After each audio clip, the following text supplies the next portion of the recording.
Good morning, everyone. Happy Monday, and welcome to another Wake Up with YPN.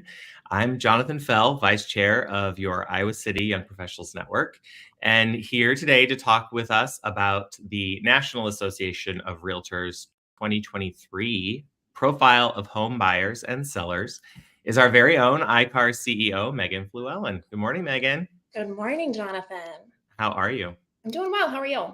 Doing great, thank you.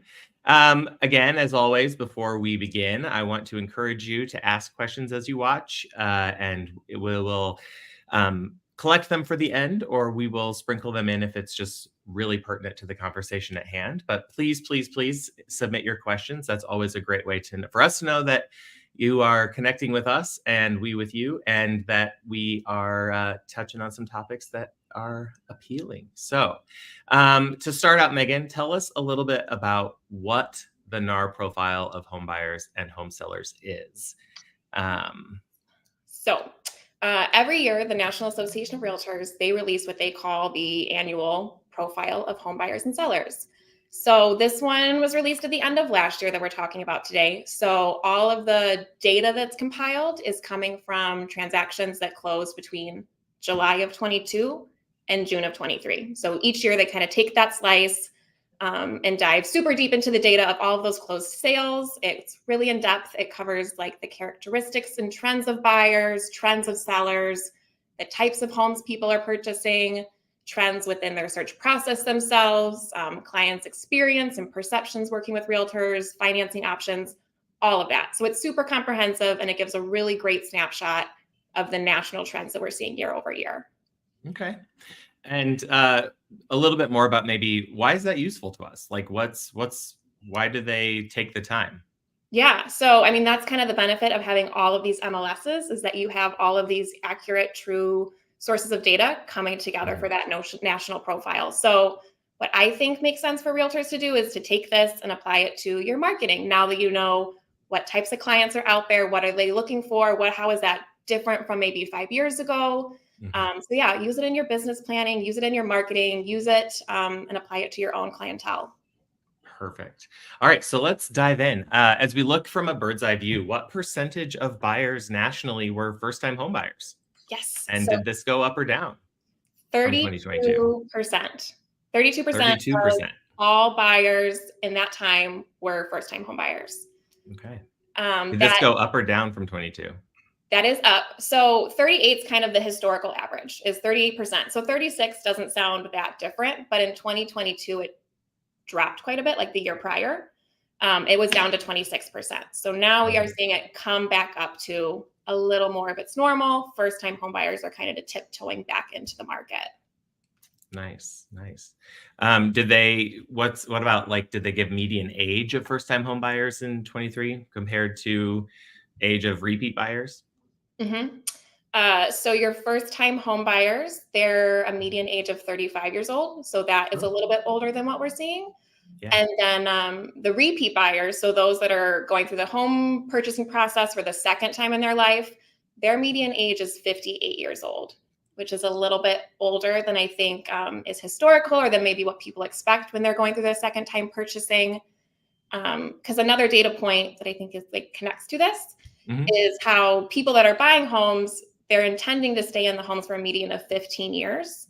So even if you're buying at that 58 years old, you're still intending to stay there long term. So that would be an example of how do you apply that to your marketing, thinking of how they will, in the next 10, 20 years, maybe they're not planning on downsizing. Maybe they're not planning on moving out. So, yeah. Yeah, that's interesting. How about percentages that we saw for married couples, singles, unmarried couples? Where are we sitting with those folks? They break it all down by all those demographics. So for family status, you're going to see 59% of buyers were married couples. So that makes sense. That's the largest chunk. But you are seeing a rise in all of those non-married buyers. So 19% were single females buying. That's, I think, the largest small part growing is that single female. But 10% were single males and 9% were couples that were just unmarried. This is the lowest share, though, of married couples since 2010, it says. So been going down. Interesting. So the 59% you said was, That's the married couples is 59%. but that's the lowest percentage that we've seen. Yeah, so Interesting. that married couples has been going down pretty consistently since 2010. Interesting. Very interesting. What about families that bought? Are we seeing very different numbers now regarding age of children versus like the 80s, for example? And if so, what do you think that's about? Yeah, that's going down too. So only 30% of people that bought a home had a child under the age of 18 in their home. So Hmm. I think that's really low, 30%. And I guess it is low. It's a historic low. It was 58% back in 1985. So again, you're slowly seeing that trend throughout all the decades come lower. Hmm. I think it does make sense if we're following lower birth rate trends, if we're following the trends of people having families later in life.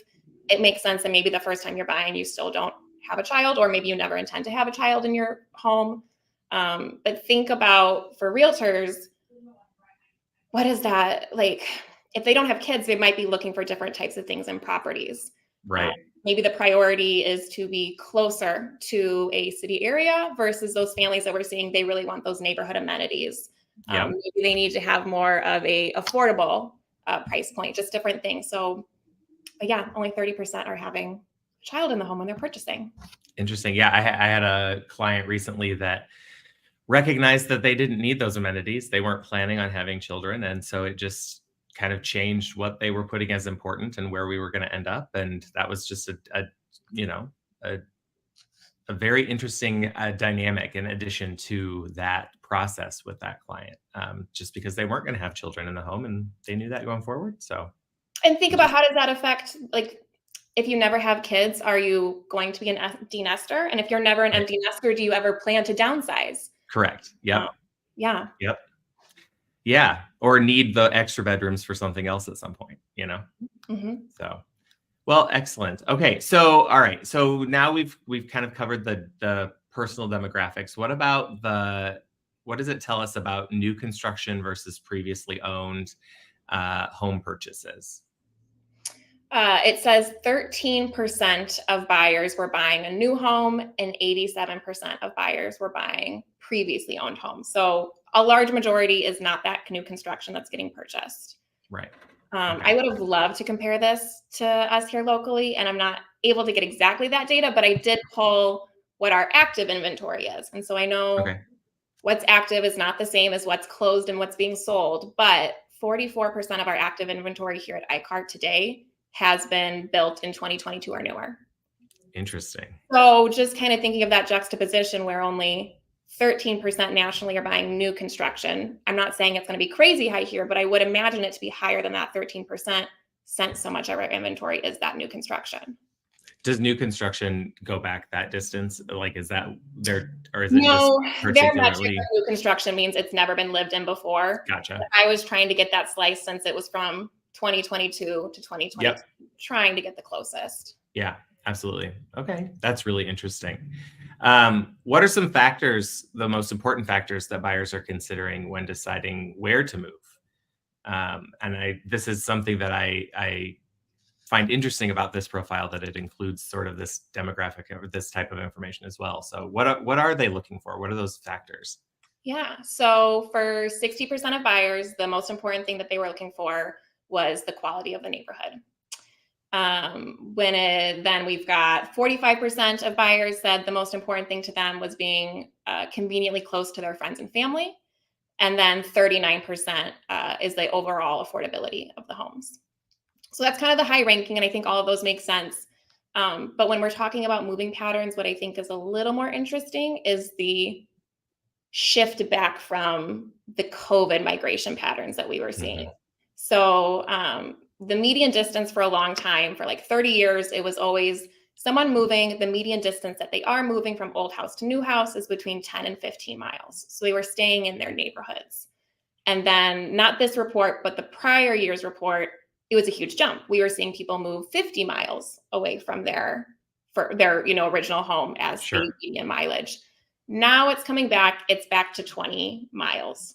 So it kind of had a huge spike, and now we're already seeing people get a little bit closer. They're kind of Interesting. wondering, is that because The return to office policies are coming into place more.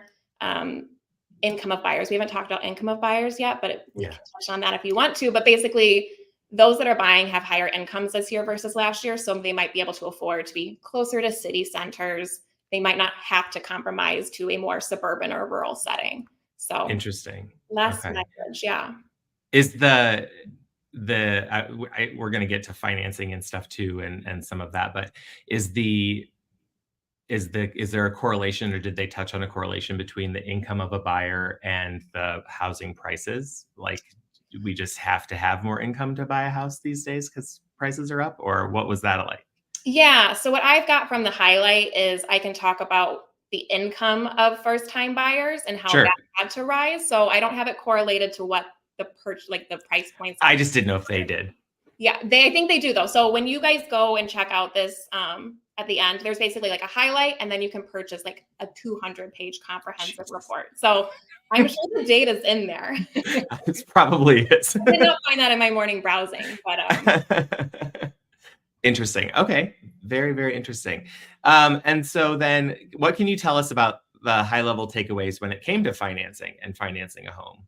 Yeah. So we did see again that household income for successful home buyers increase, which makes sense. Home prices have risen, interest rates have risen.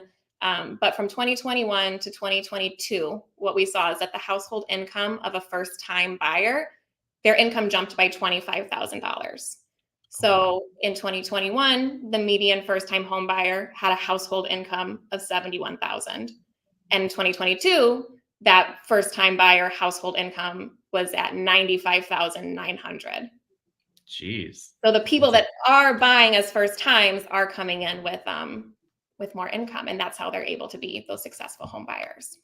That's interesting. I bet there's a lot of factors that are running through my head that might be playing into that. So I'm not going to buy a 200-page report, but I might dig into it a little bit and see. Yeah. National data, I would imagine that it would be different locally, and that might be great conversations to sit down with your mortgage lender or absolutely. Sit down with you all and speak. Absolutely, for sure. But let's see, financing. So 80% of recent buyers financed their first home purchase. That makes sense. Mm-hmm. But that is down. It was 87%. Let's see, it's up slightly from 78% last year, down from 87% in 2021. So basically in 22, you saw a little bit more people, a little increase in people using cash instead of financing. Yeah. And now we're reverting back to that standard. The typical down payment for a first-time home buyer is 8%, and the typical down payment for a repeat buyer is 19%. And these percentages are the highest that they have been in 2 decades. So 8% and 19%, I know is both lower than what people assume is that 20%. But people have been putting down really small down payments in recent years. So the 8% and the 19% is actually an increase from what we've been seeing. Which makes sense if people were having to deal with limited inventory, multiple offers, having to have a slightly higher down payment. Right. That's very interesting. So let's switch from buyers then to sellers. How about those sellers? What are we seeing for age of a typical home seller? Do they have a reason? Do they give reasons for selling? And median final sale price, all that kind of good stuff. Yeah, we do have all that. I think it's interesting that on the buyer side, all these numbers are really strong. Like 60% want this, and then 40% want this. On the seller side, their reasoning is a little bit more subtle and varied. So the most common reason people are selling their home is 23% want to move closer to their friends and family. 14% are saying their home is too small and they need to get into a larger space. And then 10% are just experiencing a change in their family. So a new child, a divorce, a marriage, whatever it may be. But those are smaller percentages. So I think it really varies what people are moving for. Yeah. The typical age was 60 years old as a home seller. Yeah. Interesting. And that's not like a change. That's a pretty consistent number. So I guess people are serious when they say they are going to stay in their home for a while. Yeah, for sure. When we look at pricing for sold homes, the final sales price was a median of 100% of the asking price for what was sold. And that makes sense because then it aligns with the data on the buyer side that was saying Buyers typically purchase their home for 100% of the asking price, and 25% of buyers went above asking price. So on the seller side, same thing. They have been receiving 100% of that asking price pretty consistently. Sure, sure, absolutely. Um, we did get one question before we kind of wrap up and kind of talk a little bit more about. Kayla was wondering, how does NAR get this data? Is it compiled from the MLS, the multiple MLS, or how do they get it? A few sources. So all MLSs do send their data into NAR. So I'd imagine, especially when we're talking about sold prices and the properties when they get into square footage, all that kind of stuff from MLSs. But I do know they do a ton of surveying as well. So I would imagine when it comes to the financing or information you get from the mortgage side, that's got to be coming from some comprehensive annual surveys. Yeah. Okay. Interesting. Well, I know that there's so much more that we could and probably should comb through outside of this. So I think we've linked to the overview in our comment section. Is that true? Or will we? Where can we go to find more, Megan? Yes. So right before we got on here, I threw in the comments, I believe, a link to NAR. That's where they're going to have basically like the highlight, the overview of this um, whole profile. You can purchase it. It's got a higher price tag, but when you go in as a member, I believe it's like $19.95 or something like that. Oh. And it's super thick, and they do this for the profile of home buyers and sellers. And then we didn't talk about it today, but they also have like a member profile. And we use that data here at iCar all the time because it goes all into you guys, like your median income and what's typical business practice setups and how are people working with their brokerages and just kind of the profile on you guys. So that's available for sale as well. But the highlights are all free, and the highlights are still pretty comprehensive, like 10 pages long. So NAR, the link in the comments. Very nice. Well, I don't see any more questions today, but thank you so much, Megan, for joining us this morning, for giving us the overview, and we'll definitely encourage everybody to go take a look, follow the links, and see what you can glean from this information for your own business. It's always a good idea to stay informed and to keep up on what's happening, keep learning. So check it out. And thanks again, Megan. We really appreciate having you here today. Thank you. This was fun. Yeah.